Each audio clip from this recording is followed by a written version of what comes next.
Hello ನಮಸ್ತೆ ಎಲ್ರಿಗೂ welcome back to my channel. ಇವತ್ತಿನ ವಿಡಿಯೋದಲ್ಲಿ ನಾನು ಡೈಲಿ ವ್ಲಾಗ್ನ ಮಾಡ್ತಾ ಇದ್ದೀನಿ. ಆ್ಯಕ್ಚುಲಿ 2 ಡೇಸ್ ಆಗಿತ್ತು ನಾನು ಊರಿಗೆ ಹೋಗಿ. ಅಲ್ಲಿಂದ ಬರೋ ಅಷ್ಟರಲ್ಲಿ ನಾನು ಆರ್ಡರ್ ಮಾಡಿರೋ ಅಂಥ ಫ್ರಿಡ್ಜ್ಗೆ ಆರ್ಗನೈಸರ್ ಬಾಕ್ಸಸ್ ಎಲ್ಲ ಬಂದಿತ್ತು. ಸೊ ಅದನ್ನೆಲ್ಲ ಕ್ಲೀನ್ ಮಾಡ್ಕೊಂಡು ಯೂಸ್ ಮಾಡೋಣ ಅಂದ್ಬಿಟ್ಟು ಕ್ಲೀನ್ ಮಾಡ್ತಾ ಇದ್ದೀನಿ.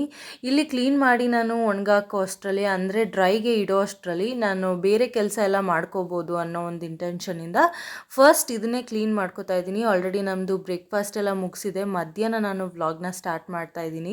ಈ ಒಂದು ಆರ್ಗನೈಸರ್ಸ್ ತುಂಬ ಒಳ್ಳೆ ಕ್ವಾಲಿಟಿಲಿದೆ. ನಾನು ತರಿಸ್ಕೊಂಡಿರೋದು ಬಂದು ಫ್ಲಿಪ್ಕಾರ್ಟ್ ಒಂದು ಸ್ವಲ್ಪ ತರಿಸ್ಕೊಂಡಿದ್ದೀನಿ, ಅಮೆಝಾನಲ್ಲಿ ಸ್ವಲ್ಪ ತರಿಸ್ಕೊಂಡಿದ್ದೀನಿ. ಸೊ ಎರಡೂ ಕೂಡ ತುಂಬಾ ಚೆನ್ನಾಗಿದೆ ಕ್ವಾಲಿಟಿ. ನಾನು ಅಲ್ಲಿ ಕ್ಲೀನ್ ಮಾಡೋ ಅಷ್ಟರಲ್ಲಿ ಪಾಪು ಕೂಡ ಎದ್ಬಿಟ್ಟಿದ್ಲು. ಲಂಚ್ಗೆ ಪ್ರಿಪೇರ್ ಮಾಡೋದಕ್ಕೂ ಟೈಮ್ ಆಗೋಗಿತ್ತು ಅಂತ ಪಾಪ ಅವಳು ಅಲ್ಲೇ ಒಬ್ಬಳೇ ಆಟ ಆಡ್ಕೋತಾ ಇದ್ಲು. ಅಷ್ಟರಲ್ಲಿ ನಾನು ಇದನ್ನೆಲ್ಲ ಕ್ಲೀನ್ ಮಾಡಿಕೊಂಡೆ. ಫ್ರಿಡ್ಜ್ನಲ್ಲಿ ಹಾಗೆ ಇಡೋದಕ್ಕಿಂತ ಈ ಥರ ಬಾಕ್ಸಲ್ಲಿ ನಾವು ನೀಟಾಗಿ ಆರ್ಗನೈಸ್ ಮಾಡೋದ್ರಿಂದ ನಮಗೆ ಒಂದು ಐಡಿಯಾ ಸಿಗುತ್ತೆ ನಮ್ಮ ಫ್ರಿಡ್ಜಲ್ಲಿ ಇನ್ನೂ ಏನೇನು ಬಾಕಿ ಉಳಿದಿದೆ ಅಂತ. ಏನೇನು ಯೂಸ್ ಮಾಡ್ಕೊಂಡು ಏನೇನು ಮಾಡ್ಕೋಬೋದು, ಬ್ರೇಕ್ಫಾಸ್ಟ್ ಆಗಿರ್ಬೋದು, ಲಂಚ್ ಡಿನ್ನರ್ ಏನು ಮಾಡ್ಕೋಬೋದು ಒಂದು ಐಡಿಯಾ ಸಿಗುತ್ತೆ. ಸೊ ಇದನ್ನೆಲ್ಲ ನಾನು ತರಿಸ್ಕೊಂಡಿದ್ದೀನಿ. ಆಗಿಂದಾಗ್ಲೇ ತೊಳ್ಕೊಂಡು ನಾನಿಲ್ಲಿ ಬಿಸಿಲಿಗೆ ಇಟ್ಕೋತಾ ಇದ್ದೀನಿ. ಒರೆಸೋ ಅವಶ್ಯಕತೆ ಇರೋದಿಲ್ಲ ಬಿಸಿಲಲ್ಲಿಟ್ಟರೆ ಅಂತ. ಸ್ವಲ್ಪ ಇವತ್ತು ಫ್ರೈಡೇ ಆಗಿರೋದ್ರಿಂದ ತುಂಬಾ ಕೆಲಸ ಇತ್ತು. ಸೊ ನಾನು ಒರೆಸೋ ಅಷ್ಟು ಪೇಷನ್ಸು ಇರಲಿಲ್ಲ, ಟೈಮು ಇರಲಿಲ್ಲ ಅಂದ್ಬಿಟ್ಟು ಈ ರೀತಿ ನಾನು ಒಣಗಾಕಿದ್ದೆ. ಅಮ್ಮ ನಾನು ಮಾಡ್ತೀನಿ ಅಂತ ಹಠ ಮಾಡಿಕೊಂಡು ಅವಳು ಕೂಡ ಬಂದು ಅವಳು ಪುಟಾಣಿ ಕೈಯಲ್ಲಿ ಅವಳು ಸ್ವಲ್ಪ ಕೆಲಸ ಮಾಡಿಬಿಟ್ಟು ಹೋದ್ಲು. ಅಷ್ಟರಲ್ಲಿ ಲಂಚ್ಗೂ ಟೈಮ್ ಆಗೋಗಿತ್ತು. ಇನ್ನೇನು 2 o'clock ಆಗೋದ್ರೆ ಪಾಪು ಹೊಟ್ಟೆ ಹಸ್ಕೊಂಡ್ಬಿಡ್ತಾಳೆ ಅಂದ್ಬಿಟ್ಟು ಇಲ್ಲಿ ಪಾಲಕ್ ಪಪ್ಪು ಮಾಡ್ಕೋತಾ ಇದ್ದೀನಿ. ಆ್ಯಕ್ಚುಲಿ ಆಗಿ ನನ್ನ ಹಸ್ಬೆಂಡ್ ಇದ್ದಾಗ ಈ ರೀತಿ ಹೊಸ ರೆಸಿಪಿ ನಾನು ಟ್ರೈ ಮಾಡೋಕ್ಕಾಗಲ್ಲ.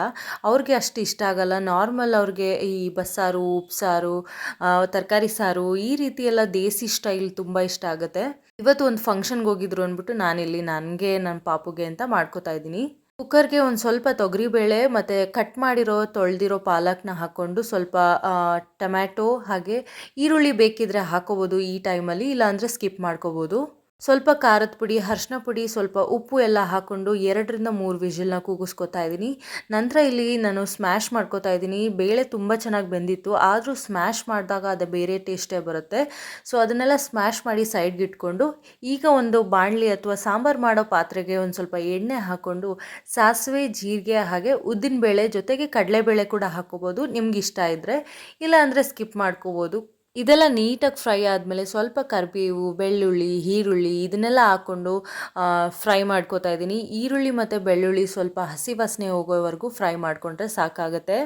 ಈ ಒಂದು ರೆಸಿಪಿ ಎಲ್ಲ ನಮ್ಮ ಮಮ್ಮಿ ನಮಗೆ ನಮ್ಮ ಚಿಕ್ಕವರಿರುವಾಗ ಮಾಡ್ತಾಯಿದ್ರು. ಆಗೆಲ್ಲ ಯೂಟ್ಯೂಬು ಅಥವಾ ಬೇರೆ ಇನ್ನೇನು ಒಂದು ಸೋಷಿಯಲ್ ಮೀಡಿಯಾ ಏನೂ ಇರಲಿಲ್ಲ.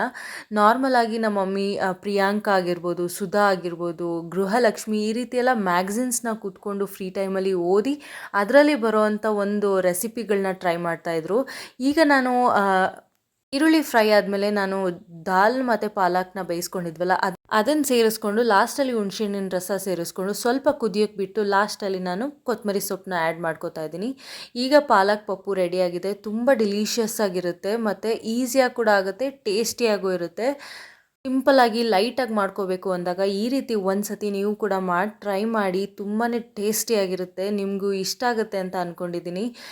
ಲಂಚೆಲ್ಲ ಮುಗಿಸ್ಕೊಂಡು ಸ್ವಲ್ಪ ಬಟ್ಟೆಗಳೆಲ್ಲ ಒಗೆದು ಇಟ್ಬಿಟ್ಟು ಹೋಗಿದ್ದೆ, ಅದನ್ನು ಕೂಡ ಕ್ಲೀನಾಗೆ ಮಡ್ಚೆತ್ತಿಟ್ಕೋತಾ ಇದ್ದೀನಿ. ಇನ್ನು ಊರಿಂದ ಬರುವಾಗಲೇ ನಮ್ಮ ಮಮ್ಮಿ ಮನೆಯಲ್ಲೇ ಸ್ವಲ್ಪ ಬಟ್ಟೆಗಳನ್ನೆಲ್ಲ ವಾಶ್ ಮಾಡಿ ಇಟ್ಕೊಂಡು ಬಂದುಬಿಟ್ಟಿದ್ದೆ.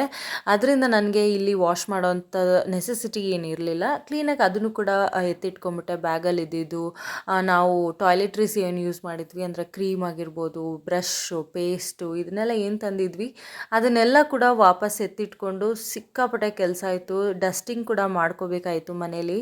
ಯೂಶ್ವಲಾಗಿ ಹೇಳ್ತಾರೆ ಫ್ರೈಡೇ ಡಸ್ಟಿಂಗ್ ಮಾಡ್ಕೋಬಾರ್ದು ಅಂತ.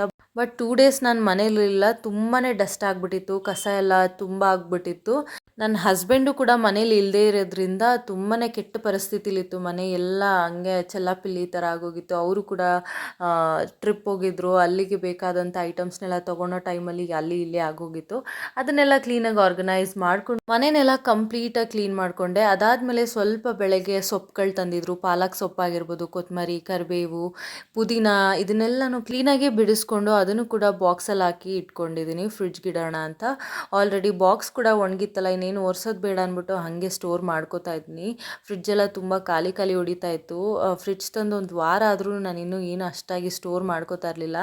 ಯಾಕಂದರೆ ನಾನು ಬಾಕ್ಸಲ್ಲೇ ಸ್ಟೋರ್ ಮಾಡ್ಕೋಬೇಕು ಅಂತ ಒಂದು ಇಂಟೆನ್ಷನಿಂದ ಅಷ್ಟಾಗಿ ಸ್ಟೋರ್ ಮಾಡ್ಕೋತಾ ಇರಲಿಲ್ಲ. ಆಮೇಲೆ ಊರಿಗೆ ಬೇರೆ ಹೋಗ್ಬಿಟ್ಟಿದ್ವಲ್ಲ, ಸೊ ಎಲ್ಲ ಕ್ಲೀನಿಂಗ್ ಕೆಲಸ ಎಲ್ಲ ಆದಮೇಲೆ ಸ್ನಾನ ಕೂಡ ಮಾಡ್ಕೊಬಂದು ಹೊಸಲೆಲ್ಲ ಕ್ಲೀನ್ ಮಾಡಿ ಹೊಸಲು ಪೂಜೆ ಕೂಡ ಮಾಡಿಕೊಂಡು ಜೊತೆಗೆ ಇಲ್ಲಿ ಸಣ್ಣದಾಗಿ ಒಂದು ಡೈಲಿ ಹಾಕುವಂಥ ರಂಗೋಲಿನ ಹಾಕೋತಾ ಇದ್ದೀನಿ. ತುಂಬ ದೊಡ್ಡ ರಂಗೋಲಿ ಏನು ಹಾಕೋತಾ ಇಲ್ಲ, ಯಾಕಂದರೆ ಬೆಳಗ್ಗೆ ಮತ್ತೆ ಕ್ಲೀನ್ ಮಾಡಿ ರಂಗೋಲಿ ಹಾಕೋಬೇಕು ಅಂತ.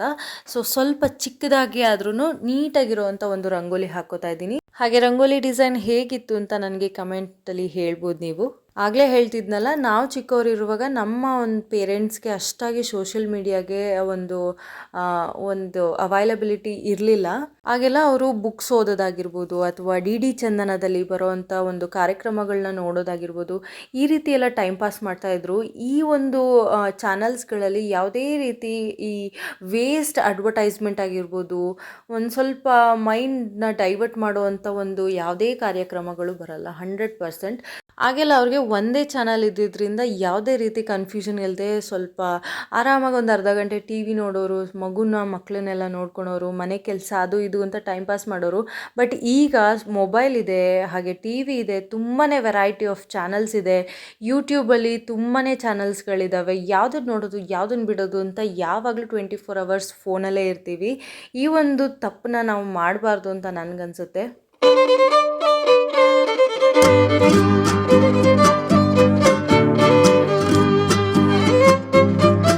ಸೊ ರಂಗೋಲಿ ಎಲ್ಲ ಹಾಕೊಂಡ್ಮೇಲೆ ಹೂವು ಕೂಡ ಇಟ್ಟು ಪೂಜೆ ಎಲ್ಲ ಸ್ಟಾರ್ಟ್ ಮಾಡ್ಕೊಂಡೆ. ಇವತ್ತಿನ ವ್ಲಾಗ್ ಇದಾಗಿತ್ತು. ಈ ವ್ಲಾಗ್ ಏನಾದರೂ ನಿಮಗೆ ಇಷ್ಟ ಆಗಿದ್ದರೆ ಲೈಕ್ ಮಾಡಿ, ಶೇರ್ ಮಾಡಿ, ಹಾಗೆ ಸಬ್ಸ್ಕ್ರೈಬ್ ಮಾಡೋದನ್ನು ಮರಿಬೇಡಿ.